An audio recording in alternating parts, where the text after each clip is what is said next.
এই যে দুনিয়ায় সৃষ্টি করেছেন কে? গাছপালা, নদী, নালা, মানুষ কে সৃষ্টি করেছেন? এই গাছ কার? আমরা কি কারোটা চুরি করে খাইতেছি? কাটা খাইতেছি? কারো আমরা দোষ দিতে পারবো কেউ? যদি কেউ জিগায় কাটা খাইছি, হ্যাঁ আল্লাহ, আমরা এত রাইতে কষ্ট কইরা চুরি করে খাইছি, আমার খাইছি, আল্লাহর মাল খাইছি। আল্লাহ তুমি তো দেখছো না? অবশ্যই আল্লাহ এত কষ্ট কইরা কয়টা ডাব খাইতাছি,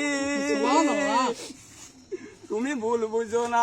তুমি তো দেখছো, তুমি সৃষ্টি করেছো, তোমার মাল খাইতাছি, আমরা তোমার বান্দা, আমরা কারো জিনিস চুরি করে খাই না।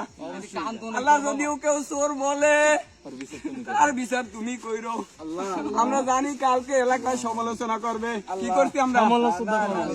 চুরি করছি। আমরা কি চুরি করেছি? চুরি করি না। আমরা নিজেকে ফল আল্লাহ আমাকে তৈরি করছে, আল্লাহ আমরা খাইতেছি। এখানে যারা আছে সবাই হয়েছে, ধরেন আল্লাহুম্মা আমিন, সবাই বিসমিল্লাহ বলেন বাবা।